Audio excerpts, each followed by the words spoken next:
আসসালামু আলাইকুম সবাইকে। মিনি একটা ভ্লগ নিয়ে চলে এসেছি অ্যান্ড ভ্লগটা শুরুই হচ্ছে সকালের ব্রেকফাস্ট দিয়ে। করছিলাম আজকে পরোটা আর পুঁইশাক আলুর তরকারি দিয়ে। তারপর চলে এসেছিলাম একটা পেট শপে, যেখান থেকে আমি কালিয়ার জন্য নিয়ে নিচ্ছিলাম কিছু গিফট, যেমন গলার ঘন্টা নিয়েছিলাম আর ওর জন্য একটা চিরুনি নিয়েছিলাম, আর কিছু নিয়েছিলাম ওর জন্য ললিপপ টাইপ খাবার কিছু ট্রিট।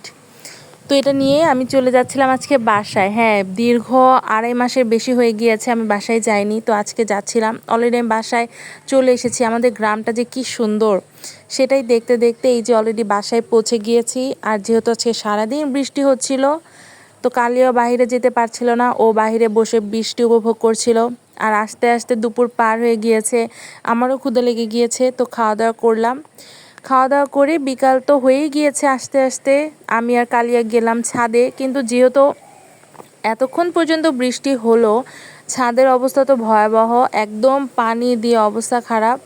কালিয়া হচ্ছে বারবার নিচে তাকাচ্ছিল, কারণ ও তো গড়াগড়ি করে।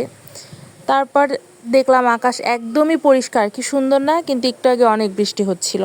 তারপর আমি কালিয়া কিছুক্ষণ হাঁটাহাঁটি করলাম, যেহেতু ও নিচে গড়াগড়ি করতে পারছে না, ও এই যে দেয়াল দিয়ে হাঁটছিল। আর তার কিছুক্ষণ পরই আমরা চলে গেলাম। তো কালিয়ার জন্য পেট শপ থেকে একটা ঘন্টা কিনেছিলাম। তো সেটা হচ্ছে ও যখন ঘুমাচ্ছিল ওকে পরিয়ে দিলাম প্রথমবারের মতো। ও যেহেতু ছেলে, তো এত ডিজাইনার কিছু নেইনি, ওকেই তো পরিয়ে দিলাম, মাশাল্লাহ। তো এই ছিল আজকে আমার প্রথম দিনের ভ্লগ, যেটা আমি বাসায় এসে করলাম। আশা করছি নতুন নতুন ভ্লগ আরও দিতে পারবো। ততদিন পর্যন্ত ভালো থাকবেন। আল্লাহ হাফেজ।